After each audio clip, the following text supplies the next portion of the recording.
নমস্কার, healthy diet healthy smile চ্যানেলে আপনাদের সকলকে স্বাগত জানাই।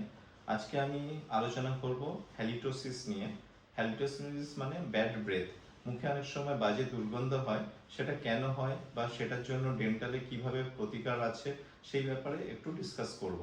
যেমন হচ্ছে হ্যালিটোসিস বেসিক্যালি এটা হয় মুখে যখন আমাদের ফুড লজমেন্ট হয়, খাবার জমে থাকে, দাঁতের কোণায় খাবার জমে থাকে বা জিভের ফিশারের মধ্যে গ্রুভে বা প্যাপিলার মধ্যে খাবার জমে থাকে এবং তার সাথে অ্যানারোবিক ব্যাকটেরিয়া মিশে গিয়ে তাদের একটা বাই প্রোডাক্ট তৈরি হয়, যেটা হচ্ছে ভোলাটাইল সালফার কম্পাউন্ডসের একটা স্মেল আসে। সেই ব্যাড ব্রেথ সেখান থেকেই আমাদের তৈরি হয়। তো এটা থেকে আমরা কিভাবে নিরাময় পাবো তার থেকেও জানতে হবে। আর কি কি কারণে এই ব্যাড ব্রেথ হয়? খাবারের থেকে হতে পারে। যদি আপনারা খাবারের মেনুতে ধরুন রসুন জাতীয় খাবার বা পেঁয়াজ এই ধরনের খাবার নেন, তার থেকে একটা ব্যাড ব্রেথ হতে পারে। অনেক সময় টনসিলের সমস্যায় যারা ভোগেন, টনসিলাইটিসের জন্য ব্যাড ব্রেথ হতে পারে।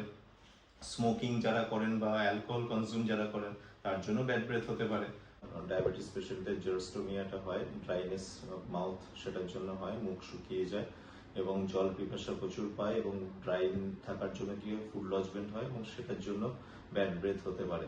তো আমরা এই ব্যাড ব্রেথ থেকে কিভাবে নিরাময় পাবো বা কি করলে ব্যাড ব্রেথ থেকে বা হ্যালিটোসিস থেকে মুক্তি পাবো, তার জন্য আমাদের সিমটোমেটিক রিলিফ মেথডটা ফলো করতে হবে। যেমন মুখটা পরিষ্কার রাখতে হবে, দিনে দুবার করে ব্রাশ করতে হবে, প্রতিটি খাবার খাওয়ার পরে মুখ ধুয়ে ফেলতে হবে। তারপরে হচ্ছে জিভের উপরে অনেক সময় খাবারের কোটিং জমা থাকে, যাদের ফিশার টাং রয়েছে দেখবেন অনেক কোটিং এ খাবার মানে ফিশারের মধ্যে গ্রুপের মধ্যে অনেক খাবার জমে যায় বা অনেক সময় হোয়াইট কোটের টাং হয়ে থাকে, তার জন্য একটা ব্যাড ব্রেথ হয়। সেই জন্য ব্রাশ দিয়ে হোক বা টাং ক্লিনিং করে আমাদের জিভটাকে পরিষ্কার রাখতে হবে। তারপরে অনেক সময় যদি টনসিলের প্রবলেম থাকে বা গ্যাস্ট্রোএসোফেজিয়াল রিফ্লাক্স ডিজিজ যদি থাকে, তাহলে গ্যাস্ট্রোএন্টারোলজিস্ট বা ইএনটি ডাক্তারের কাছে পরামর্শ নিতে হবে।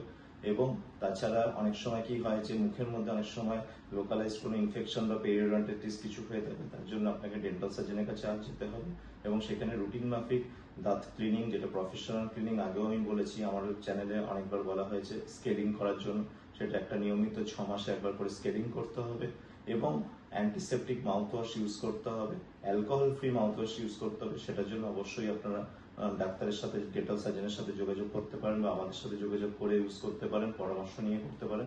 অনেক ক্ষেত্রে অ্যালকোহল যুক্ত মাউথওয়াশ পাওয়া যায়, সেগুলো ইউজ করা উচিত না। এর জন্য আমি বারে বারে জোর দেবো, অ্যালকোহল ফ্রি মাউথওয়াশ ইউজ করবেন, যেটা অ্যান্টিসেপটিক এবং ব্যাড ব্রেথ কমাতে হেল্প করবে। ফ্রিকোয়েন্টলি অল্প অল্প করে জল খেতে হবে, যাতে মুখটাকে অনেকটা মানে আর্দ্রতা রাখা যায়, মুখটাকে যাতে শুকিয়ে না থাকে সেটা দেখতে হবে।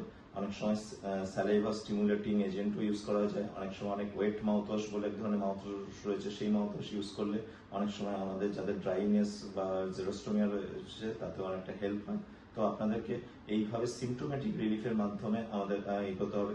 যারা স্মোকিং করেন, অ্যালকোহল করেন, এই সমস্ত ব্যাড হ্যাবিট গুলোকে টোটালি রিমুভ করতে হবে, কারণ ব্যাড ব্রেথ এটারও একটা কারণ ব্যাড ব্রেথ হওয়ার জন্য। তো এই জিনিসগুলো ফলো করতে হবে এবং আরো বিশদে জানতে গেলে আপনারা আমাদের চ্যানেলটিকে ফলো করুন এবং আমাদের সাথে যোগাযোগ করুন।